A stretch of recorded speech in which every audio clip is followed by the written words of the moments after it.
할머니가 돌아가시고 나서야 저는 그 반지의 진짜 이야기를 알았습니다. 평생 끼고 사셨던 그 낡고 볼품없어 보이던 반지가 사실은 우리가 상상도 못했던 것을 품고 있었어요. 그리고 그 반지보다 더 값진 것이 할머니의 삶 속에 숨어 있었다는 것도요. 제 이름은 최윤아. 올해 25입니다. 지금 저는 할머니 댁 작은 골방에 앉아 있어요. 할머니가 평생 쓰시던 낡은 서랍장, 빛바랜 이불 호청, 창가에 놓인 작은 선인장 화분. 손녀인 저만 알던 이 공간이 이제는 너무 조용합니다. 할머니의 숨소리도 기침소리도 콧노래도 없어요. 손에 들린 건 작은 낡은 반지입니다. 금빛이라고 하기엔 너무 탁하고 보석이라고 하기엔 너무 허름해 보이는 반지. 제가 처음 그 반지를 본 건 15살 무렵이었어요. 그해 여름 저는 할머니 댁에서 방학을 보내고 있었습니다. 할머니는 매일 아침 6시면 일어나서 장독대 앞에 물 한 그릇을 올리셨어요. 하얀 잠옷 위로 손을 모으시고 눈을 감고 한참 계셨습니다. 그 기도가 끝나면 저를 깨우시곤 했어요. 유나야, 일어나라. 밥 먹자. 할머니 손으로 만든 아침밥은 언제나 따뜻했어요. 된장찌개, 계란말이, 잡채. 많지 않아도 정성스럽고 맛있었습니다. 그날 아침 저는 할머니 손을 잡다가 그 반지를 처음 제대로 봤어요. 오른손 약지에 끼워진 조그만 반지였습니다. 금빛이긴 한데 무언가 탁하고 위에 작은 돌 같은 게 박혀 있었어요. 할머니, 그 반지 가짜인데 왜 껴요? 아무 생각 없이 말했습니다. 15살이었으니까요. 철없이 툭 던진 말이었어요. 할머니가 잠깐 멈추셨습니다. 그러더니 빙그레 웃으셨어요. 가짜라고?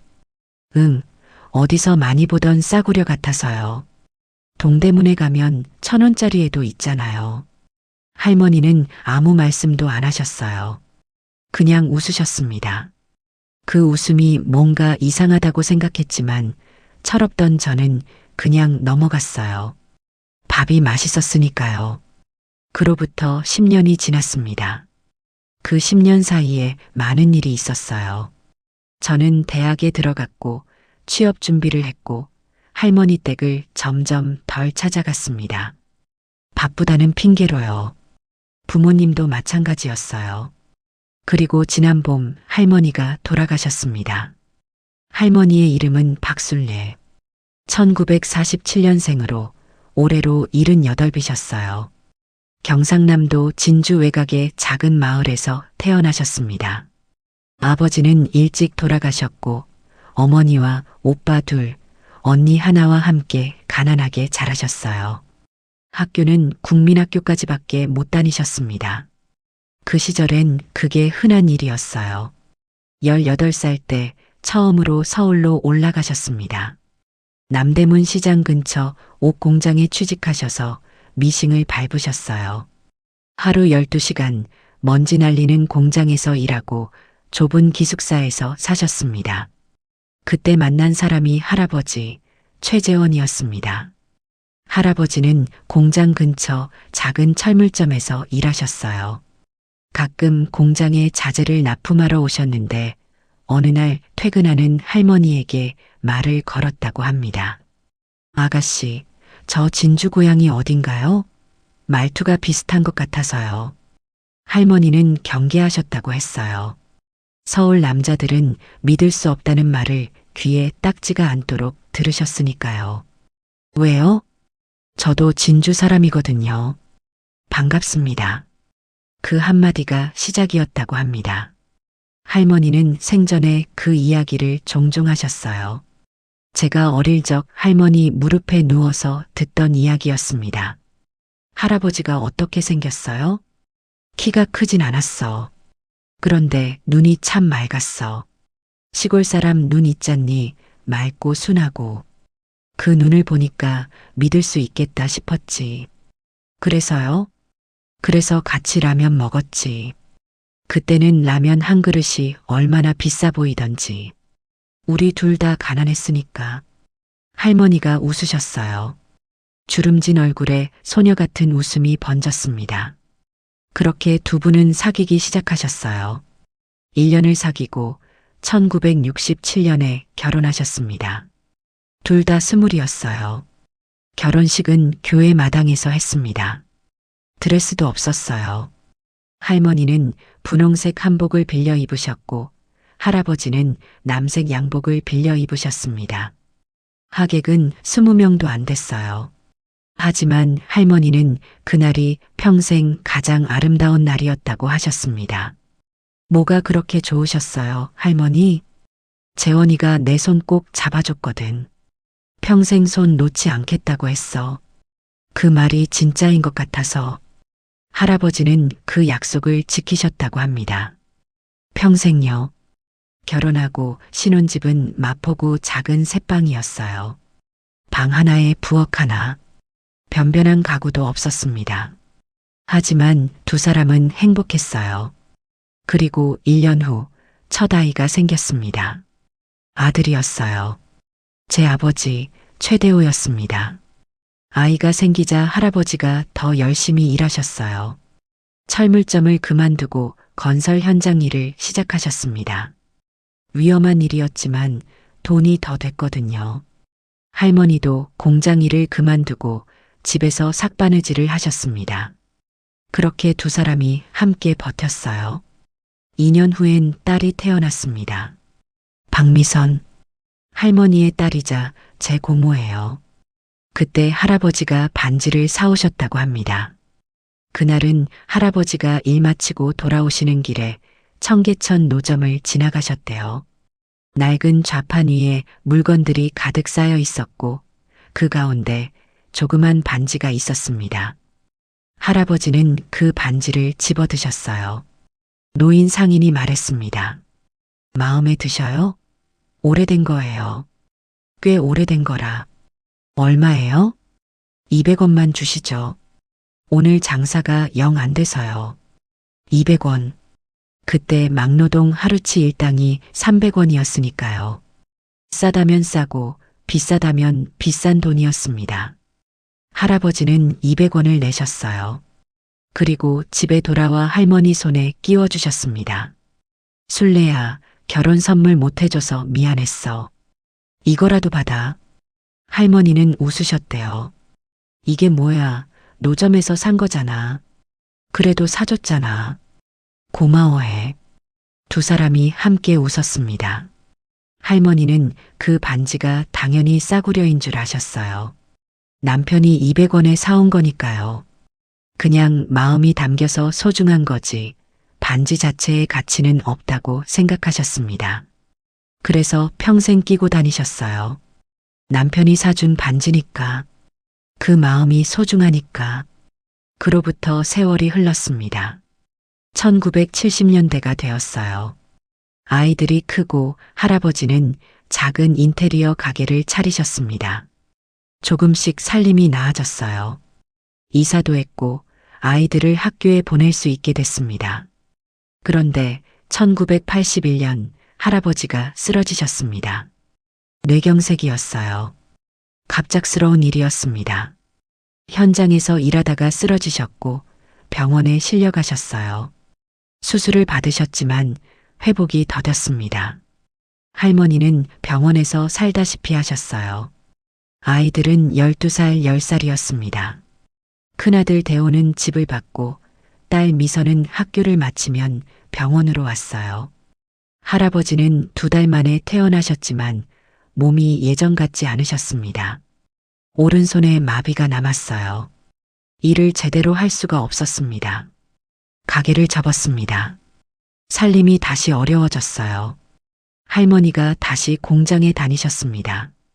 이번엔 음식물 가공 공장이었어요. 새벽 4시에 일어나서 버스를 2번 갈아타고 가셨습니다. 저녁 8시가 되어야 돌아오셨어요. 그 힘든 시간 동안 할머니는 그 반지를 끼고 다니셨습니다. 공장에서 기계를 돌릴 때도 무거운 상자를 들 때도요.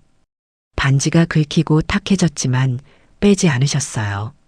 왜냐고 물어봤을 때 할머니는 웃으셨습니다. 재원이 손이 닿아 있는 것 같아서. 할아버지의 손, 할아버지가 직접 끼워준 반지.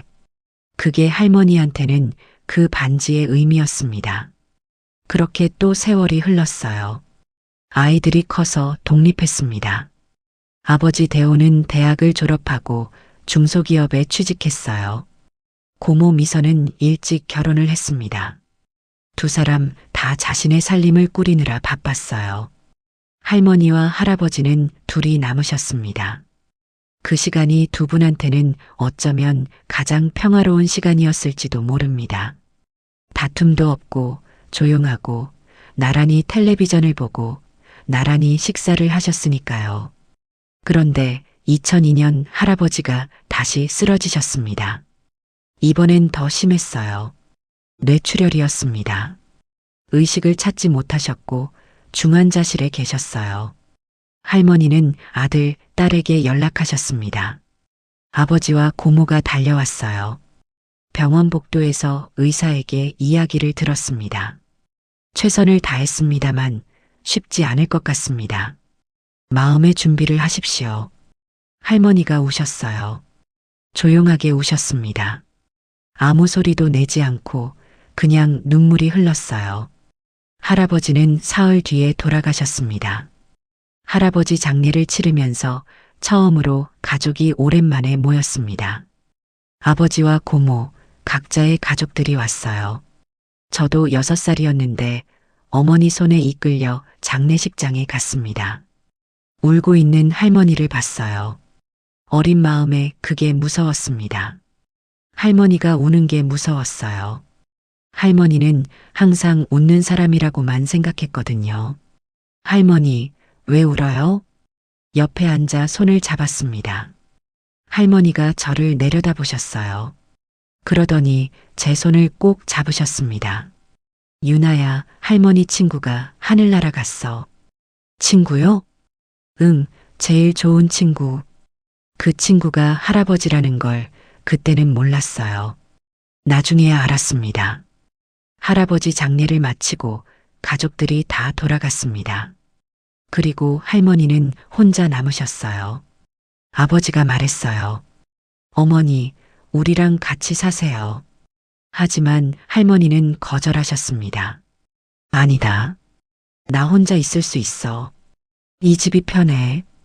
그렇게 할머니는 혼자가 되셨습니다. 그 집에서요. 그로부터 세월이 흘렀어요. 어느덧 10년이 지났습니다. 저는 중학생이 되었고 고등학생이 되었어요. 아버지는 사업을 시작하셨고 어머니는 바빠졌습니다. 가족이 할머니 댁을 찾는 횟수가 줄었어요. 명절에는 갔습니다. 추석, 설날 가서 밥 먹고 용돈 받고 몇 시간 있다가 돌아왔어요. 할머니는 우리가 올 때마다 음식을 잔뜩 준비하셨습니다. 전, 잡채, 갈비찜. 며칠 전부터 준비하신다는 걸 나중에야 알았어요. 가고 나면 집이 텅 빈다는 것도요.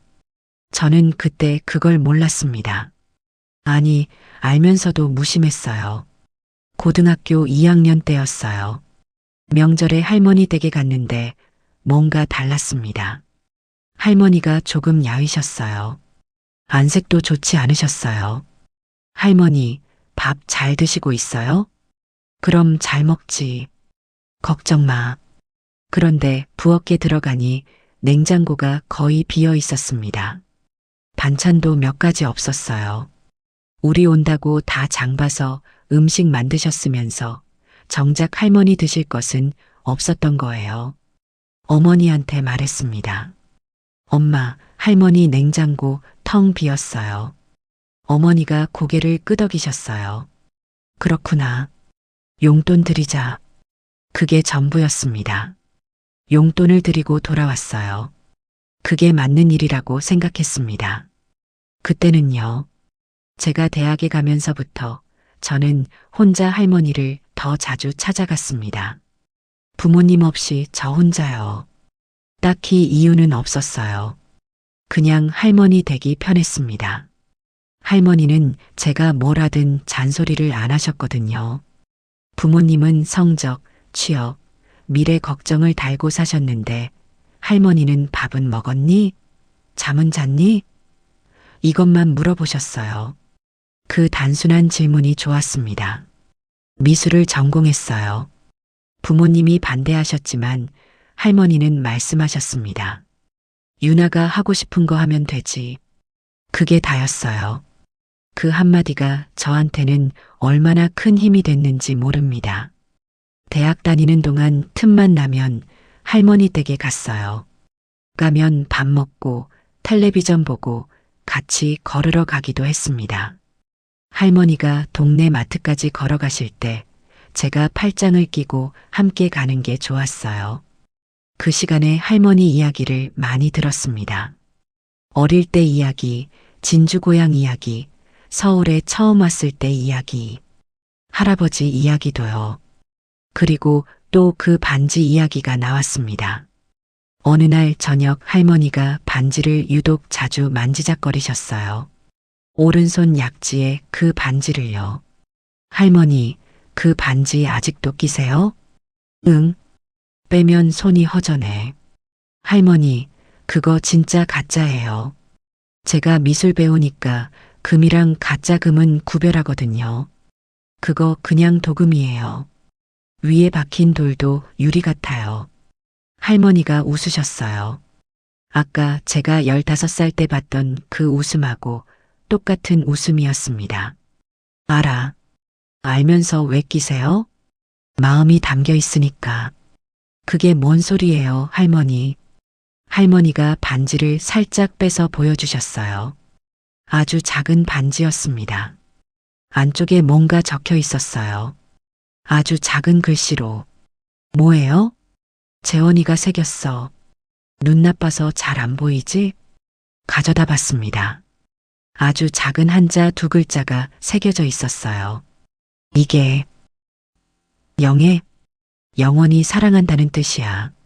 할머니가 빙그레 웃으셨습니다.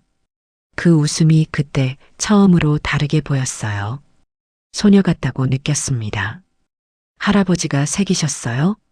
응. 200원짜리 반지에 그걸 새기느라 일주일치 월급이 들었대. 바보지? 할머니가 웃으셨어요. 눈에 눈물이 살짝 맺혔지만 웃고 계셨습니다. 저는 그날 처음으로 그 반지가 가짜라는 말을 다시는 하지 않겠다고 생각했어요. 그 반지에 뭔가 있다는 느낌도 받았고요. 그로부터 시간이 더 흘렀습니다. 할머니의 건강이 조금씩 나빠지기 시작했어요. 허리가 아프다고 하시더니 무릎이 안 좋으시다고 하시고 소화도 잘 안 된다고 하셨습니다. 병원에 가시라고 했지만 할머니는 손을 휘저으셨어요. 괜찮아. 나이 들면 다 이런 거야. 그래도 병원에 가봐야지요. 돈 아깝다. 그 한마디에 가슴이 아팠습니다. 돈이 아까우시다고요. 할머니한테는 병원비가 부담이신 거잖아요. 아버지한테 말했습니다. 아빠, 할머니 병원비 좀 드려야 할 것 같아요. 건강이 안 좋으신 것 같아요. 아버지가 고개를 끄덕이셨어요. 내가 한번 가볼게. 하지만 바빠서 차일피일 미뤄졌습니다. 아버지의 사업이 어려워지고 있었거든요. 제가 직접 할머니를 병원에 모시고 갔습니다. 검진을 받으셨어요.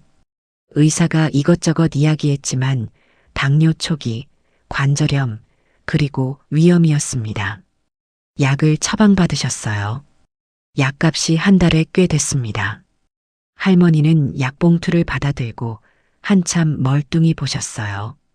제가 계산했습니다. 제가 낼게요, 할머니. 안 된다. 내 돈인데. 용돈 아껴서 드릴게요. 걱정 마요. 할머니가 제 손을 잡으셨습니다. 유나야. 왜요?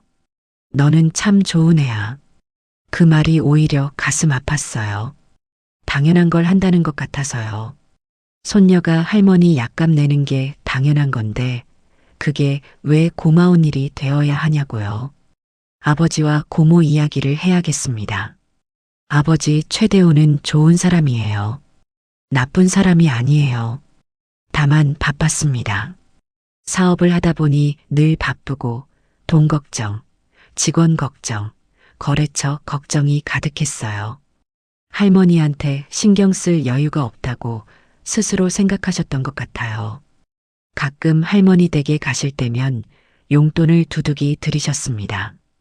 그게 효도의 전부라고 생각하신 것 같았어요. 어머니, 돈 쓸 거 있으면 전화하세요. 알아, 대호야. 밥은 잘 드시죠? 잘 먹지. 짧은 대화가 끝나면 아버지는 일어나셨어요. 다음에 또 오겠다고 하시고 가셨습니다. 다음이 오는데 몇 달이 걸렸어요. 고모 미소는 조금 달랐습니다. 더 자주 오셨어요. 하지만 올 때마다 불평이 많으셨어요. 어머니, 이 집 좀 더 좋은 데로 이사 가지 그러세요. 이게 뭐예요? 나 여기 좋아. 어머니, 손주들 생각도 하셔야지요. 여기 오면 좁잖아요. 유나는 좁아도 잘 자던데. 고모가 저를 흘겨봤습니다. 그리고 늘 하시는 말씀이 있었어요. 어머니, 그 반지 좀 빼세요. 보기가 그렇잖아요. 제가 예쁜 거 사드릴게요. 됐어. 이게 좋아. 이게 뭐예요? 노점 반지잖아요. 창피하게. 창피는 무슨 창피. 내 손에 낀 게 뭐가 창피야. 할머니가 그렇게 말씀하시면 고모도 더 말씀 못 하셨어요. 그래도 올 때마다 그 말씀을 하셨습니다. 그 반지 보기 싫다고 빼시라고요. 저는 그게 싫었어요. 할머니가 소중히 여기시는 걸 왜 자꾸 건드리냐고요. 어느 날 고모가 또 그 말씀을 하시길래 제가 끼어들었습니다. 고모, 그 반지에 할아버지가 영원히 사랑한다고 새겨놨어요. 할머니한테 그게 제일 소중한 거예요. 고모가 잠깐 멈추셨어요. 그래도 보기 싫으시면 안 보시면 되잖아요. 고모가 제 눈을 보시고는 아무 말씀도 안 하셨습니다. 할머니가 제 손을 살짝 두드리셨어요. 잘했다고 하시는 것 같았습니다. 할머니가 본격적으로 건강이 나빠지신 건 재작년 겨울이었습니다. 쓰러지셨어요.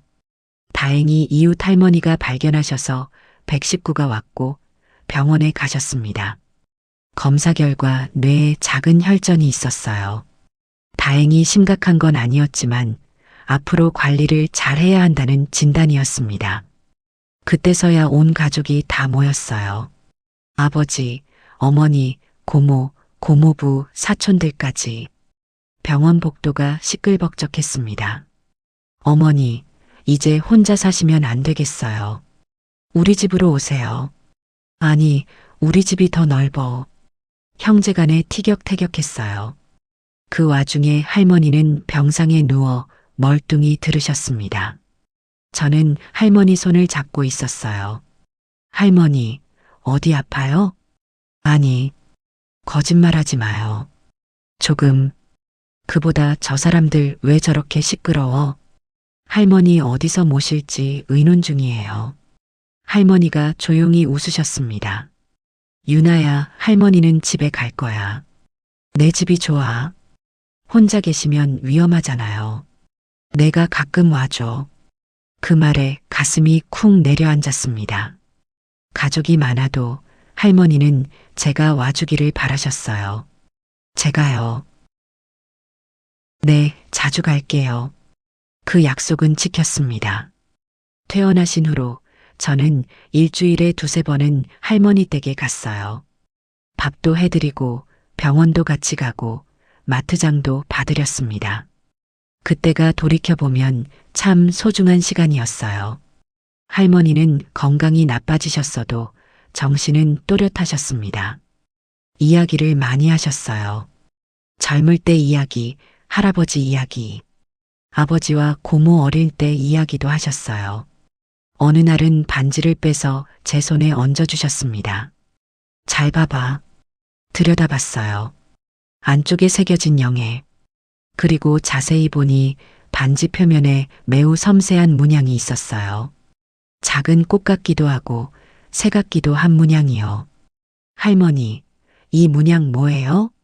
모르지. 원래부터 있었대. 원래부터요? 할아버지가 노점에서 사신 거잖아요. 응. 그 노점 할아버지가 꽤 오래된 거라고 했대. 그 말이 뇌리에 남았습니다. 저는 그날 밤 그 문양을 스케치했어요. 미술 전공이니까 눈에 담아서 집에 와서 그렸습니다. 그리고 인터넷에 찾아봤어요. 검색하다가 눈이 번쩍 뜨이는 사진이 나왔습니다. 조선시대 왕실 유물 관련 자료였어요. 거기 실린 사진 속 문양이 제가 스케치한 것과 비슷해 보였습니다. 물론 사진이 작고 불분명해서 확신할 수 없었어요. 설마라고 생각했습니다. 노점에서 200원에 산 반지가 설마 왕실 유물이겠어요. 그냥 비슷하게 생긴 거겠지. 그렇게 생각했어요. 그리고 올봄이 왔습니다. 할머니 건강이 갑자기 빠르게 나빠지셨어요. 식사를 잘 못하시고 계속 주무시고 말씀도 줄어드셨습니다. 병원에 가니 여러 가지 수치가 안 좋다고 했어요. 의사가 가족들을 모아놓고 조용히 말씀드렸습니다. 자연스러운 노안입니다. 최대한 편안하게 해드리는 게 좋겠습니다. 임종이 다가오고 있다는 뜻이었습니다. 가족들이 또 모였어요. 이번엔 크게 다투지 않았습니다. 모두가 조용했어요. 할머니는 집에서 마지막을 보내시겠다고 하셨습니다. 그 뜻을 가족들이 따랐어요. 간병인을 구했고 저도 학교 수업을 줄이고 할머니 곁에 있었습니다. 할머니가 가끔 저를 부르셨어요. 유나야. 네, 할머니. 재원이 꿈을 꿨어. 젊을 때처럼 웃고 있더라. 그래요? 이제 곧 만나겠지. 그 말씀을 하시고 눈을 감으셨어요. 편안한 표정이셨습니다. 어느 날 밤 할머니가 눈을 뜨시더니 손을 내미셨습니다. 반지를 끼신 손이었어요. 유나야, 이리 와. 옆에 앉았습니다. 응? 이 반지. 네. 재원이가 사줬어. 200원에. 우리 둘 다 웃었지. 알아요, 할머니. 그런데 말이야. 할머니가 잠깐 웃으셨습니다. 그 노점 할아버지가 재원이한테 그랬대. 이 반지 어디서 났는지 모르겠는데 뭔가 오래된 것 같다고. 혹시 귀한 거면 나중에 알아봐도 된다고. 할아버지가 알아보셨어요? 아니, 그럴 돈도 없었고 그럴 시간도 없었어. 그냥 잊어버리셨겠지. 할머니는요? 나도. 어차피 마음이 담긴 게 소중한 거지. 뭐가 들었든 상관없다고 생각했어. 할머니가 반지를 빼서 제 손바닥에 얹어주셨습니다. 유나야, 이거 내가 가져. 할머니, 이게 할머니 거잖아요. 나 이제 필요 없어. 하늘 가면 재원이가 직접 손 잡아줄 텐데 뭐. 눈물이 났습니다. 그리고 유나야, 나중에 한번 알아봐. 혹시 귀한 거면 좋은 데 쓰고 아님 그냥 추억으로 간직해도 되고. 알겠어요, 할머니. 할머니가 제 손을 꼭 잡으셨습니다. 유나야, 너는 참 좋은 애야. 할머니가 그거 알지? 알아요. 할머니 늘 고마웠어. 자주 와줘서. 저도 할머니 곁에 있어서 좋았어요. 유나야. 네. 밥 잘 챙겨 먹어. 그게 제일 중요한 거야. 그게 할머니가 제게 하신 마지막 말씀이었습니다. 이틀 후 할머니는 잠을 자듯이 조용히 눈을 감으셨어요. 고통도 없이 소리도 없이 그냥 숨이 멈추셨습니다. 오른손은 배 위에 올려놓고 계셨어요. 반지를 끼시던 그 손이요. 이제 반지는 없었지만 손 모양은 똑같았습니다. 누군가의 손을 잡으려는 것처럼. 장례가 끝나고 가족들이 할머니 유품을 정리했습니다. 별로 없었어요. 할머니는 평생 물건을 모으지 않으셨거든요. 낡은 옷 몇 벌, 사진 몇 장, 작은 라디오 하나, 그리고 서랍장 안에 있던 편지 묶음. 아버지가 편지를 열어봤어요. 할아버지가 생전에 보내신 편지들이었습니다. 수십 통이었어요. 아버지가 읽다가 목이 메셨어요. 아버지가 이렇게 편지를 많이 쓰셨네. 고모는 울기 시작했습니다. 저는 손에 반지를 쥐고 있었어요. 그때 문득 그날 할머니가 하신 말씀이 떠올랐습니다. 혹시 귀한 거면 알아봐라고 하셨던 말씀이요. 저는 스마트폰을 꺼내 검색했습니다. 한국 고미술 감정사 연락처를요.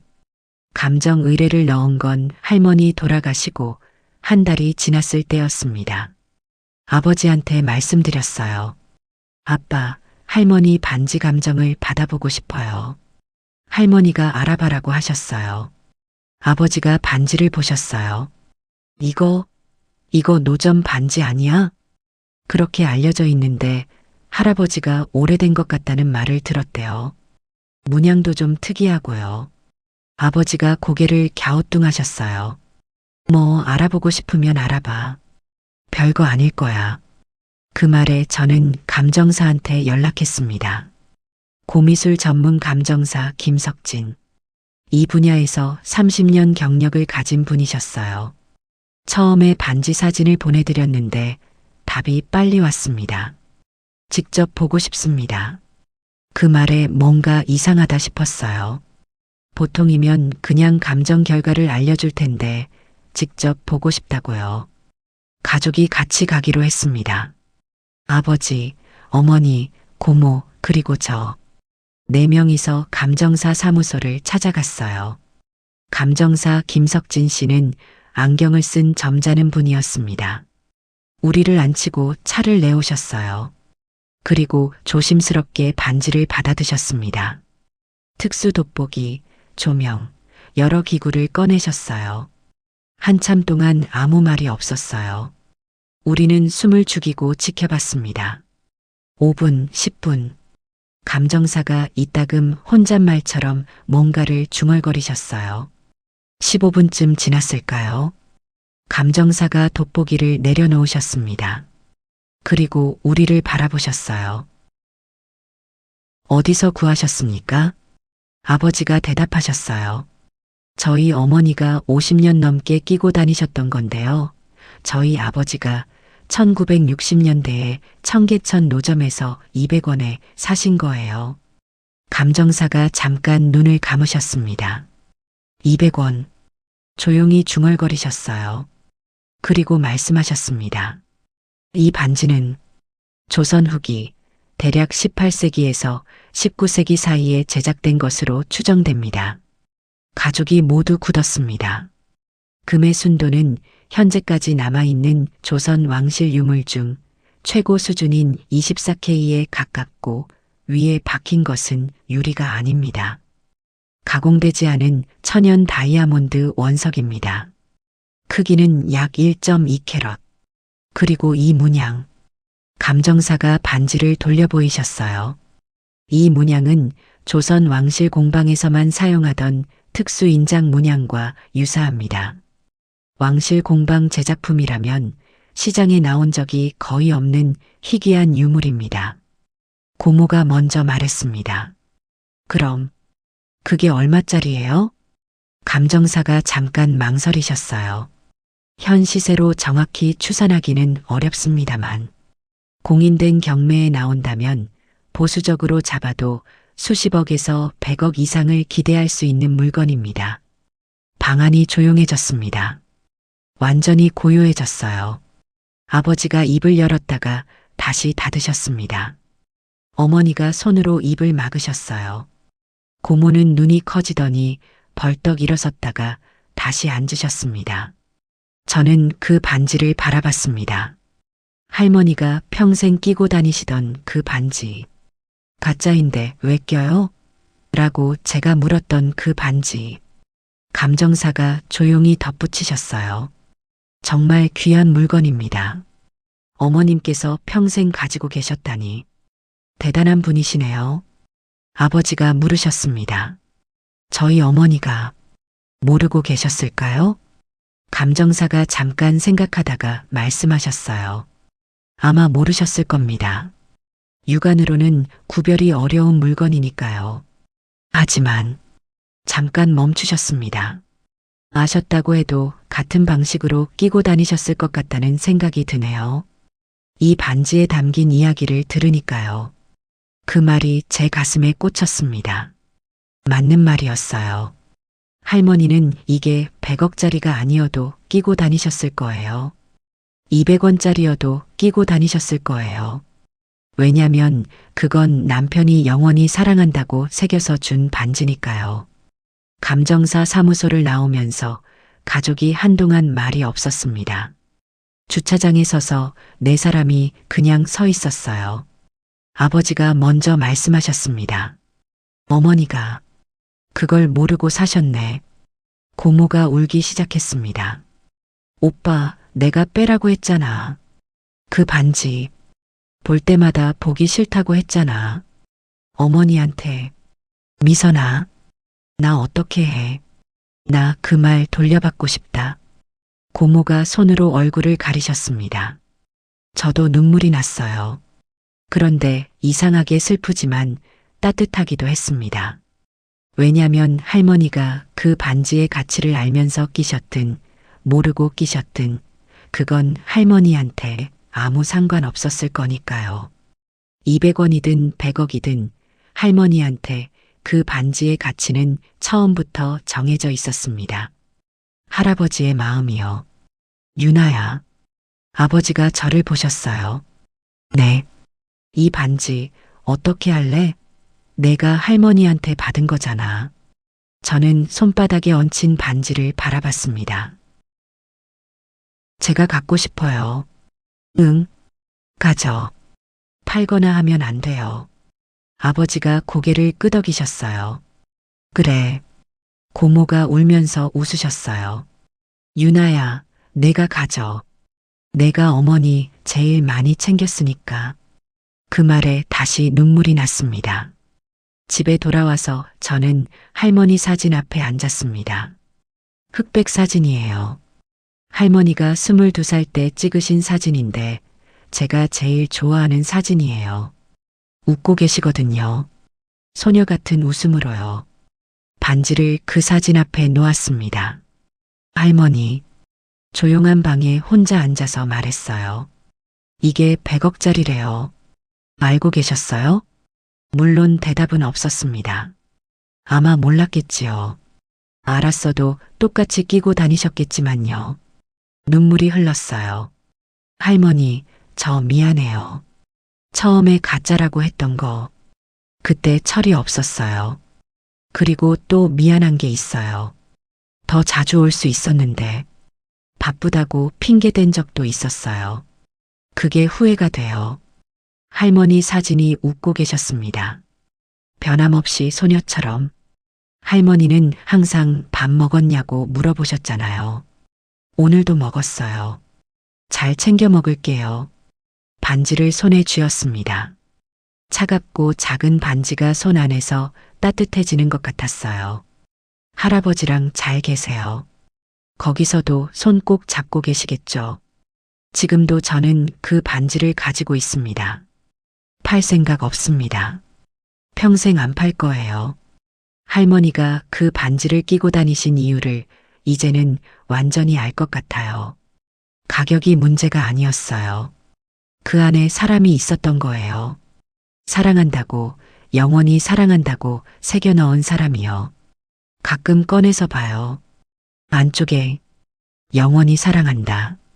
할아버지가 할머니한테 한 말이지만 어쩌면 할머니도 그 말을 하고 싶으셨던 것 같아요. 50년 넘게 그 반지를 끼고 다니시면서 매일 아침 손에서 느끼셨던 온기가 그 말이었을 테니까요. 부모님이 요즘 조금 달라지셨어요. 아버지가 자주 할머니 사진에 인사하세요. 어머니도 명절이 되면 할머니가 만들어주시던 음식을 따라 만들려고 하세요. 잘 안 되지만 그 마음이 보여요. 고모는 요즘 어머니 친구분들과 자주 연락하신다고 해요. 할머니가 살아계실 때 할머니 친구들한테 관심이 없었는데 이제는 안부도 챙기고 가끔 식사도 같이 한다고요. 사람이 떠나야만 그 소중함을 안다는 말. 너무 뻔하고 진부하지만 진짜입니다. 저도 이제는 조금 다르게 살려고 해요. 바쁘다는 말을 줄이고 소중한 사람들한테 연락을 더 자주 하려고요. 밥 먹었냐고, 잘 지내냐고. 그 단순한 말이 할머니한테 배운 거예요. 오늘 아침에도 반지를 꺼내봤습니다. 볼 때마다 할머니가 생각납니다. 소녀처럼 웃으시던 할머니, 비가 오면 된장찌개 끓여주시던 할머니, 창가에 앉아 조용히 라디오 듣던 할머니. 할머니 그 반지 가짜인데 왜 껴요? 그 물음에 할머니는 그냥 웃으셨어요. 이제 알 것 같아요. 그 웃음의 뜻을요. 가짜가 아니었어요. 처음부터 아무것도 가짜가 아니었습니다. 그 반지도, 그 안의 마음도, 할머니의 사랑도요. 반지를 손에 꼭 쥐었습니다. 바깥에서 봄바람이 불어왔어요. 창문 틈으로 스며든 바람이 뺨을 스쳤습니다. 마치 할머니 손길 같았어요. 따뜻했습니다. 사람들은 흔히 말합니다. 죽은 사람은 말이 없다고요. 하지만 저는 그 말이 틀렸다고 생각해요. 할머니는 돌아가신 후에도 제게 계속 말을 걸어오셨습니다. 그 반지를 통해서요. 그리고 할머니가 남기고 가신 것들을 하나씩 열어볼수록 저는 제가 할머니를 얼마나 조금밖에 몰랐는지 깨달았습니다. 감정 결과가 나온 지 사흘이 지났을 때였어요. 고모에게서 전화가 왔습니다. 핸드폰 화면에 고모라는 이름이 뜨는 순간 뭔가 예감이 들었어요. 좋은 예감은 아니었습니다. 여보세요. 유나야, 나야. 고모 목소리가 조금 이상했어요. 흥분한 것도 같고 조심스러운 것도 같은 톤이었습니다. 고모. 저번에 감정사 선생님이 그랬잖아. 경매에 나오면 100억 이상이라고. 네. 근데 그 반지 지금 어디 있어? 저는 잠깐 멈췄습니다. 제가 가지고 있어요. 할머니가 저한테 주셨으니까요. 알아. 그런데 유나야, 그게 우리 집안 유물이잖아. 할머니 유품이고. 맞아요. 그러면 사실 가족이 같이 의논해야 하는 거 아니야? 그게 100억짜리라면 그 돈이 어떻게 되는지 우리 모두가 관련이 있는 거잖아. 심장이 조금 조였습니다. 고모, 할머니가 저한테 주신 거예요. 직접요. 그야 할머니가 유나 너를 많이 아끼셨으니까. 근데 그게 가짜인 줄 알고 주신 거잖아. 100억짜리인 줄 알았으면 다르게 하셨을 수도 있잖아. 말이 막혔어요. 틀린 말은 아니었습니다. 할머니가 그 반지의 가치를 알고 계셨다면 어쩌면 가족 모두에게 공평하게 나눠주고 싶으셨을 수도 있어요. 하지만 할머니의 마지막 말씀은 분명했습니다. 유나야, 이거 내가 가져. 그 말은 분명히 들었어요. 고모, 저도 생각해 볼게요. 그래, 생각해봐. 아빠한테도 한번 얘기해봐. 우리 가족이 같이 결정해야 하는 문제야. 전화가 끊겼습니다. 저는 반지를 꺼내 바라봤어요. 작고 낡은 반지. 영원히 사랑한다. 할머니, 어떻게 하면 될까요? 그날 저녁 아버지한테 전화했습니다. 아빠, 고모한테 연락 왔어요. 나한테도 왔어. 아버지 목소리가 무거웠습니다. 어떻게 생각하세요? 잠깐 침묵이 흘렀어요. 유나야, 솔직히 말하자. 아빠 요즘 사업이 많이 어렵거든. 알고 있었어요. 몇 년 전부터 아버지 회사가 힘들다는 건 어머니한테 들었습니다. 그래서요? 그 돈이 있으면 사람 살리는 데 쓸 수 있어. 직원들 밀린 월급도 있고 거래처 빚도 있고. 아버지가 처음으로 그 말씀을 하셨어요. 그 반지가 필요하다는 말을요. 직접적으로는 아니셨지만 그 뜻이었습니다. 아빠, 할머니가 살아계셨으면 어떻게 하셨을 것 같아? 아들이 이렇게 힘들다는 걸 아셨으면 가슴이 아팠습니다. 그 말이 반칙 같기도 했어요. 하지만 아버지 입장에서 생각해보면 할머니는 자식들을 위해 평생 사신 분이셨어요. 아들이 힘들다면 당연히 도와주고 싶으셨겠지요. 제가 생각할 시간 주세요. 그래. 유나야, 억지로 하라는 게 아니야. 그냥 생각해봐. 전화를 끊고 방 안에 앉았습니다. 반지를 손바닥에 올려놓고 바라봤어요. 할머니, 저한테 너무 무거운 걸 주셨어요. 다음 날 저는 할머니 댁에 갔습니다. 이유를 모르겠어요. 그냥 가고 싶었습니다. 할머니는 안 계시지만 그 집에 가면 뭔가 답이 있을 것 같았어요. 집은 아직 정리가 덜 됐어요. 가족들이 유품을 나눠 갔지만 큰 가구들은 남아 있었습니다. 할머니 냄새가 아직 조금 남아 있는 것 같았어요. 오래된 나무와 된장 냄새가 섞인 그 냄새요. 창가에 앉았습니다. 할머니가 늘 앉으시던 자리였어요. 여기서 할머니는 매일 바깥을 보셨겠지요. 골목에서 아이들이 뛰어노는 것도 보시고, 비가 오는 것도 보시고, 눈이 내리는 것도 보셨겠지요. 혼자서요.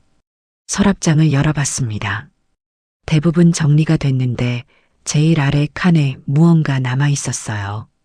접힌 종이 몇 장이었습니다. 꺼내봤어요. 편지였습니다. 할아버지 편지들은 이미 아버지가 가져가셨는데 이건 달랐어요. 할머니가 쓰신 편지였습니다. 받는 사람이 없는 편지요. 떨리는 손으로 첫 번째 편지를 펼쳤습니다. 글씨가 떨렸어요. 노년의 손으로 쓰신 글씨여서 획이 가늘고 끊어졌지만 읽을 수 있었습니다. 재원아, 오늘 비가 와. 내가 비 오는 날 좋아했잖아. 비 오면 막걸리 한잔 하자고 했잖아. 나 요즘 혼자 밥 먹기 힘들어. 맛이 없어. 내가 없으니까. 같이 먹어야 맛있는 거야, 밥은. 대호 잘 살고 있어. 사업 힘들다고는 하는데 잘할 거야. 우리 아들이잖아. 미선이는 요즘 자주 와. 잔소리는 많은데 뭐 오는 것만 해도 어디야. 유나가 요즘 자주 와줘. 내 손녀야. 참 좋은 애야. 보면 내가 생각나. 눈이 닮았어. 보고 싶어. 그냥 그 말이야. 보고 싶어. 편지가 끝났습니다. 눈물이 쏟아졌어요. 할머니가 쓰신 편지였는데 붙이지 않으신 편지였습니다. 아니, 붙일 수가 없었던 거지요.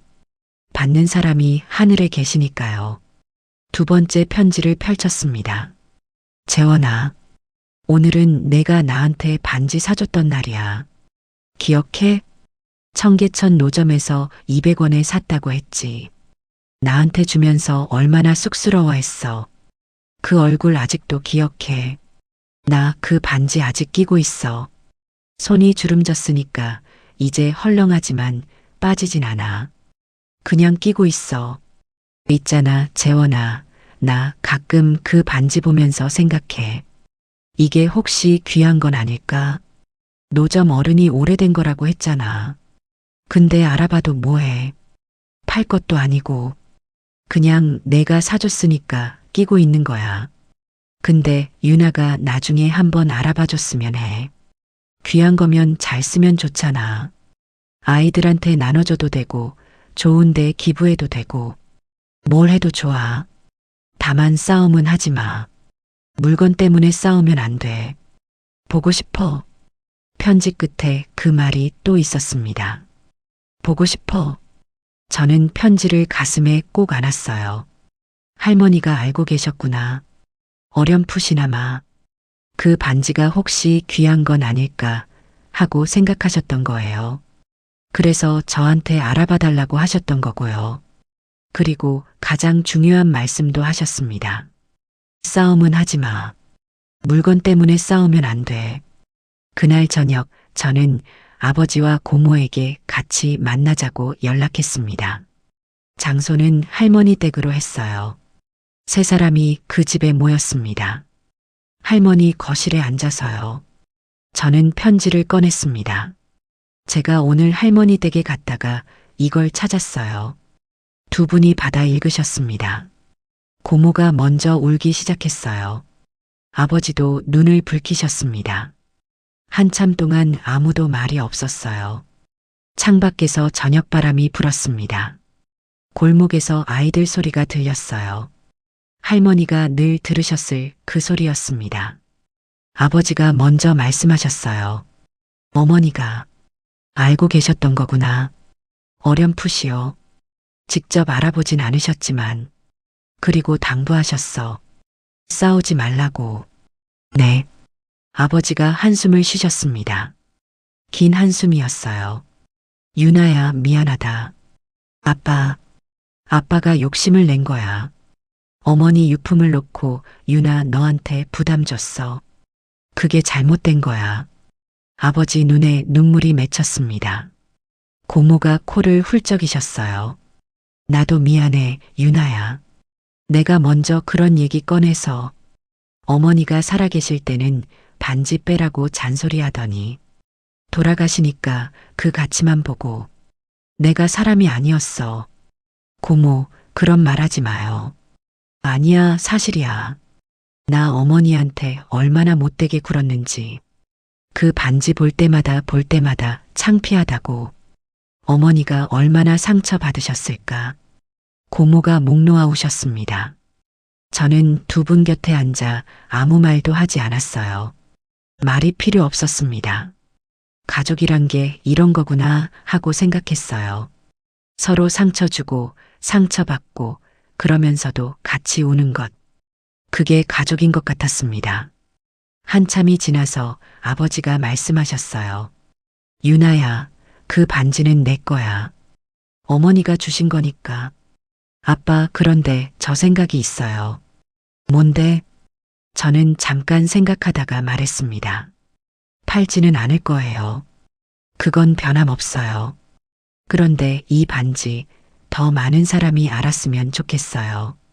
제 생각은 이거였습니다. 이 반지를 박물관에 전시하는 거예요. 팔지는 않지만 빌려주는 거예요. 조선 왕실 공방 추정 유물이라면 많은 사람이 봐야 한다고 생각했어요. 박물관 수장고에 잠겨 있는 게 아니라 사람들이 볼 수 있는 곳에요. 감정사 김석진 씨한테 연락했습니다. 선생님, 이 반지를 박물관 전시로 연결해 주실 수 있을까요? 대여 형식으로요. 감정사가 잠깐 침묵하셨어요. 소유자분이 그렇게 결정하셨군요. 네. 팔 생각은 없어요. 할머니가 소중히 하셨던 거라서요. 그런데 이게 진짜 조선 왕실 유물이라면 더 많은 사람들이 알았으면 해요. 훌륭한 결정이십니다. 감정사 목소리가 따뜻해졌어요. 제가 아는 국립민속박물관 관계자분께 연락해 드리겠습니다. 다만 정식 연구와 감정 과정을 한 번 더 거쳐야 할 겁니다. 괜찮아요. 기다릴게요. 그리고 한 가지 조건을 달았습니다. 전시할 때 반지 옆에 할머니 이야기를 같이 써주세요. 반지의 금전 가치가 아니라 이 반지를 50년 동안 끼고 사셨던 분의 이야기를요. 감정사가 말했습니다. 그것도 가능합니다. 오히려 그게 더 좋은 전시가 될 것 같습니다. 그로부터 석 달이 흘렀습니다. 여름이 왔어요. 정식 학술 감정 결과가 나왔습니다. 국립중앙박물관 연구팀과 함께한 정밀 분석이었어요. 결과는 감정사의 초기 감정을 뛰어넘는 것이었습니다. 제작 시기 조선 후기 18세기 중반 추정. 금의 순도 99.5% 이상의 순금. 보석 천연 다이아몬드 원석 1.35캐럿. 문양 조선 왕실 상의원 제작 추정 문양과 일치. 연구원이 설명해 주셨어요. 상의원은 조선 왕실의 의복과 장신구를 제작하던 관청입니다. 이 문양은 상의원에서 극히 일부 제작물에만 새기던 것인데 현재까지 발견된 유사 문양 유물이 전국에 10점도 안 됩니다. 아버지가 물으셨어요. 어떻게 이게 청계천 노점에 있었을까요? 연구원이 고개를 흔드셨어요. 일제강점기 때 왕실 유물 상당수가 흩어졌습니다. 팔리거나 버려지거나 숨겨지거나 수십 년이 지나면서 어디서 어떻게 유통됐는지 모르는 것들이 꽤 있어요. 이 반지도 그 과정에서 청계천까지 흘러들어온 것으로 추정됩니다. 왕실 유물이 일제강점기를 거쳐 청계천 노점까지 왔다가 200원에 팔렸고 가난한 젊은 남자의 손에 들어가 사랑하는 여자에게 전해졌습니다. 그리고 그 여자는 그게 뭔지도 모르면서 그냥 남편이 줬다는 이유 하나로 평생 손에서 놓지 않으셨어요. 역사가 이상하게 이어져 있었습니다. 연구원이 조심스럽게 말씀하셨어요. 이 반지의 시장 가치는 현재 시점으로 최소 120억 이상으로 봐야 합니다. 정식 경매에 나온다면 그 이상도 가능해요. 아무도 말이 없었습니다. 저는 그냥 반지를 바라봤어요. 120억. 그 숫자가 저한테는 아무 의미가 없었습니다. 이상하게도요. 할머니가 끼고 계시던 그 모습이 자꾸 떠올랐어요. 아침마다 장독대 앞에서 손 모으고 기도하시던 모습, 제 손 꼭 잡아주시던 모습, 그 모습에 120억은 들어갈 자리가 없었습니다. 이 반지 연구 목적으로 보관하고 싶다는 요청이 많을 텐데요. 어떻게 결정하셨습니까?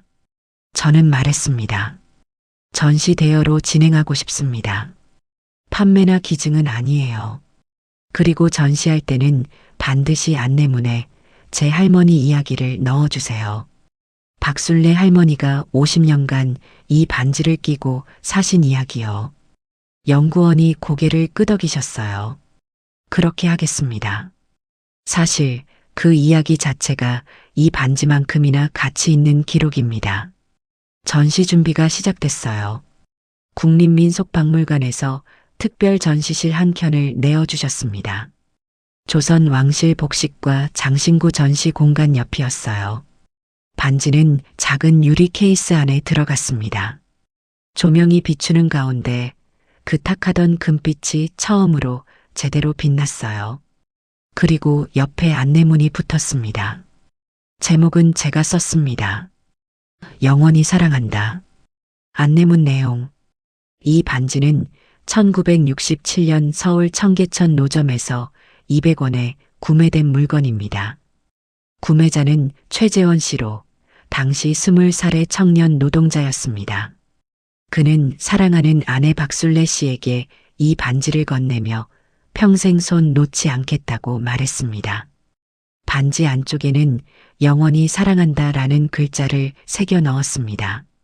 박술래 씨는 이 반지가 조선 왕실 공방 추정 유물임을 모른 채 남편의 마음이 담긴 것이라는 이유 하나로 50년 이상 손에서 내려놓지 않으셨습니다. 2024년 봄 향년 76세로 세상을 떠나시는 날까지요. 가격은 200원이었지만 이 반지의 진짜 가치는 한 사람이 또 다른 사람에게 건넨 마음이었습니다. 전시 준비를 마치고 저는 케이스 앞에 서서 한참을 바라봤어요. 조명을 받은 반지가 빛나고 있었습니다. 유리 케이스 안에서 처음으로 제 모습을 드러낸 것처럼요. 50년 동안 손 안에 있다가 이제야 세상 앞에 나온 것처럼. 할머니, 조용히 말했습니다. 잘 됐죠? 전시 개막일 가족이 모두 왔습니다. 아버지, 어머니, 고모, 고모부, 사촌들도 왔어요. 오랫동안 제대로 모이지 못했던 가족들이 이 전시장에 모였습니다. 아버지가 반지 케이스 앞에 서서 한참을 보셨어요. 말씀이 없으셨습니다. 그냥 서 계셨어요. 제가 옆에 섰습니다. 아빠, 응? 괜찮아요? 아버지가 고개를 끄덕이셨어요. 어머니가 좋아하셨을 것 같다. 그 말에 저도 눈물이 났습니다. 고모가 안내문을 읽으셨어요. 읽다가 손으로 눈을 가리셨습니다. 박순례. 우리 엄마 이름이 여기 있네. 고모부가 고모 어깨를 감싸셨어요. 관람객들이 들어오기 시작했습니다. 다양한 분들이었어요. 할머니 또래의 어르신들도 계셨고, 젊은 연인도 있었고, 아이 손을 잡고 온 부모도 있었습니다. 한 할머니가 반지 앞에 오래 서 계셨어요. 흰 머리에 굽은 허리. 뭔가 할머니를 닮은 것 같았습니다. 그 할머니가 안내문을 읽으시더니 뒤에 서 있는 저를 보셨어요. 왠지 눈이 마주쳤어요. 혹시 이 반지 주인 가족이세요? 네, 손녀예요. 할머니가 미소 지으셨어요. 할머니께서 좋은 분이셨겠어요. 이런 거 봐요. 네.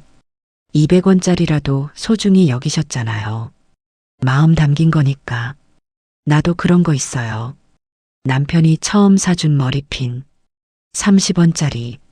할머니가 웃으셨습니다. 우리 세대는 다 그런 것 하나씩 있어요.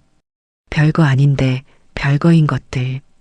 저는 고개를 끄덕였어요. 할머니, 그 머리핀 아직 갖고 계세요? 그럼요. 지금도 갖고 있어. 못 버려요. 우리 영감손이 닿았던 거라서. 할머니가 가셨습니다. 저는 그 뒷모습을 바라봤어요. 별거 아닌데 별거인 것들. 그게 사랑인 것 같습니다. 전시가 열리고 한 달이 지났을 때 뜻밖의 일이 생겼어요. 신문에 기사가 났습니다. 처음에는 작은 문화 기사였는데 인터넷에서 퍼지기 시작했어요. 200원짜리 노점 반지가 조선 왕실 유물이었다는 이야기, 할머니가 평생 모르고 끼고 사셨다는 이야기, 손녀가 팔지 않고 전시 대여를 결정했다는 이야기가요. 반응이 쏟아졌습니다. 어떤 사람들은 왜 팔지 않느냐, 그 돈으로 얼마나 좋은 일을 할 수 있냐고 했어요.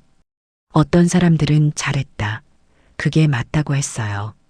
어떤 사람들은 할머니 이야기에 감동받았다고 했어요. 댓글에 자기 할머니 이야기를 쓰는 분들도 계셨습니다. 아버지 사업은 어떻게 됐냐고요? 사실은 그것도 이야기해야겠습니다. 전시가 화제가 되면서 신문 기사가 났고 그 기사에 아버지 이름이 나왔어요. 최대호, 박순례 씨의 아들이라고요. 그런데 그 기사를 본 예전거래처 사장님이 아버지한테 연락을 해오셨습니다. 15년 전같이 일했던 분인데 지금은 사업이 많이 커지셨대요.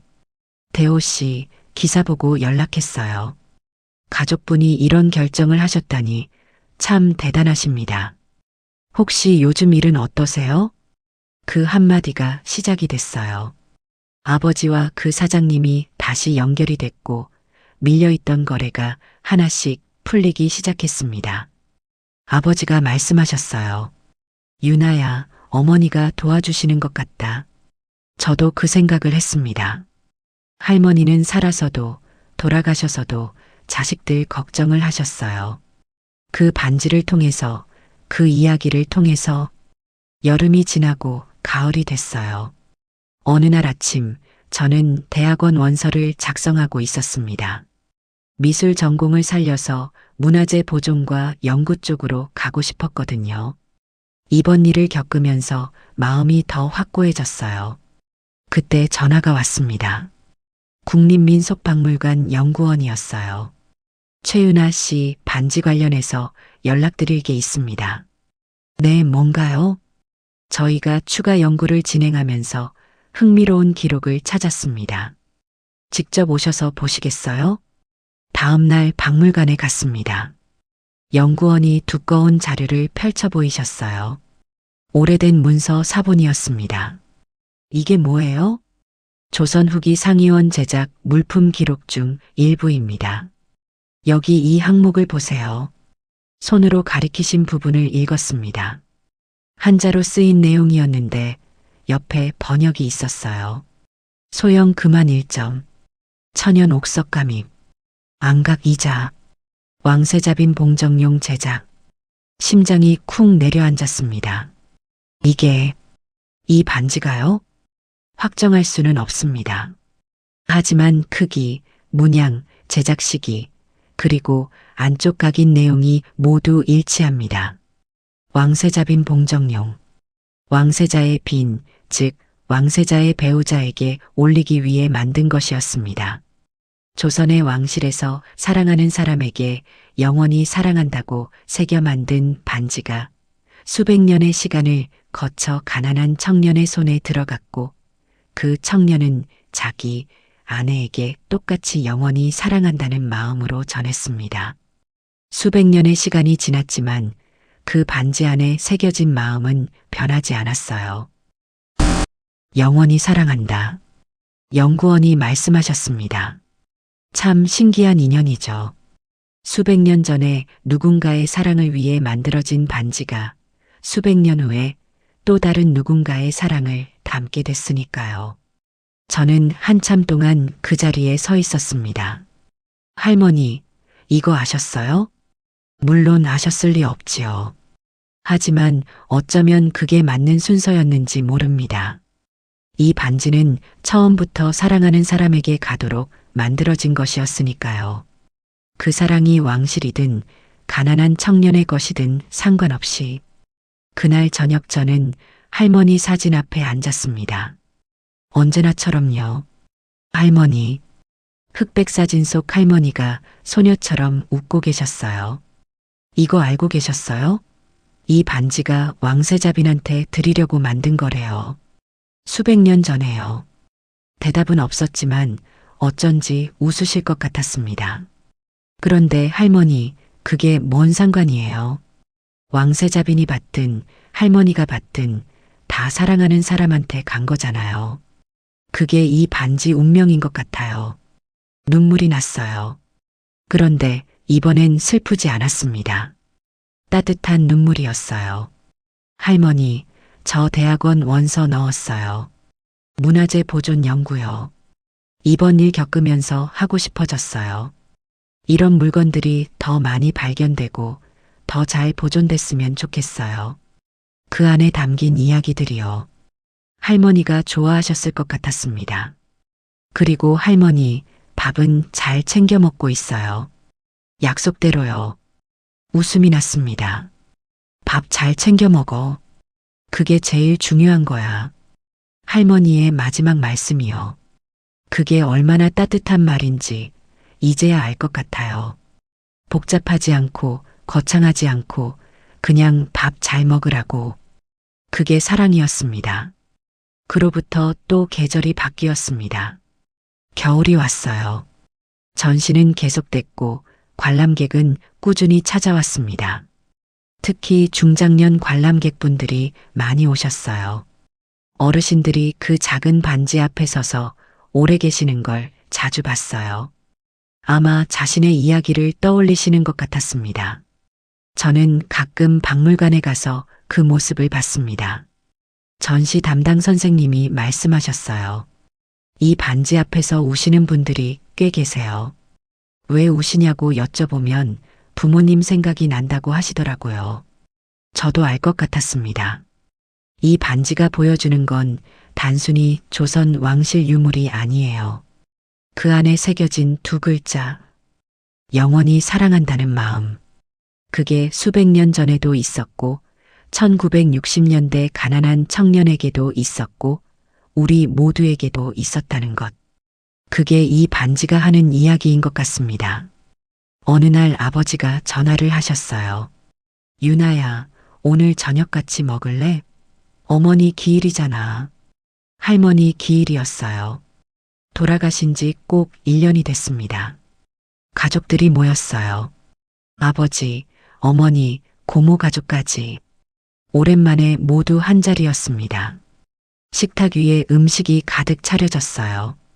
된장찌개, 잡채, 전, 갈비찜. 할머니가 명절에 만들어주시던 음식들이었습니다. 어머니가 하셨어요. 할머니 음식 따라 해봤는데 맛이 영 다르네요. 손맛이 다른 것 같아. 그래도 맛있어요, 어머니. 사촌이 말했어요. 다들 웃었습니다. 식사를 하면서 할머니 이야기를 많이 했어요. 이런저런 기억들. 어릴 때 명절에 할머니 댁에서 자던 기억, 할머니가 해주시던 야식 이야기. 그 이야기들이 웃음이 되고 눈물이 되었다가 다시 웃음이 됐습니다. 아버지가 말씀하셨어요. 어머니한테 잘 못했어. 더 자주 찾아뵙고 더 자주 연락했어야 하는데. 그 말에 고모가 고개를 끄덕이셨어요. 오빠 나도 같아. 그 반지 그렇게 잔소리했던 것도 그렇고 다 후회돼. 그런데 있잖아. 제가 말했습니다. 할머니는 그거 다 알고 계셨을 것 같아요. 우리가 바쁜 것도 자주 못 온 것도요. 그래도 우리 걱정하시고 우리 기다리셨잖아요. 아버지가 저를 보셨어요. 그렇지. 그게 할머니가 우리한테 원하시는 것 같아요. 지금부터라도 서로 잘 챙기는 것. 그게 할머니한테 잘하는 거 아닐까요? 방 안이 조용해졌습니다. 고모가 아버지 손을 잡으셨어요. 아버지가 고모 손을 맞잡으셨습니다. 어머니가 제 어깨를 두드리셨어요. 할머니가 1년 만에 가족을 다시 한자리에 모아주셨어요. 그 반지 하나로, 그 이야기 하나로요. 식사가 끝난 후 저는 혼자 잠깐 밖에 나갔어요. 겨울밤 하늘에 별이 맑게 보였습니다. 반지를 꺼내 올려봤어요. 별빛이 닿은 반지가 조용히 빛났습니다. 할머니, 찬 겨울바람이 불었습니다. 잘 있죠? 바람이 뺨을 스쳤어요. 마치 대답 같았습니다. 저는 웃었습니다. 그리고 다시 안으로 들어갔어요. 가족들이 기다리는 따뜻한 방으로요. 지금 이 이야기를 들으시는 분들께 아직 시간이 있으시다면 소중한 사람에게 연락해 보세요. 밥 먹었냐고, 잘 지내냐고. 그 단순한 말이면 충분해요. 할머니가 가르쳐 주셨습니다. 복잡한 게 아니에요. 거창한 게 아니에요. 그냥 손 한번 잡아주는 것. 밥 한 끼 같이 먹는 것. 전화 한 통 하는 것. 그게 사랑이에요. 영원히 사랑한다. 수백 년 전 누군가가 새겨넣은 그 두 글자가 오늘 이 자리까지 왔습니다. 그리고 지금 이 이야기를 들으시는 여러분께까지 왔어요. 반지는 지금도 박물관 케이스 안에서 빛나고 있습니다. 조명 아래 조용하게 마치 아직도 누군가를 기다리는 것처럼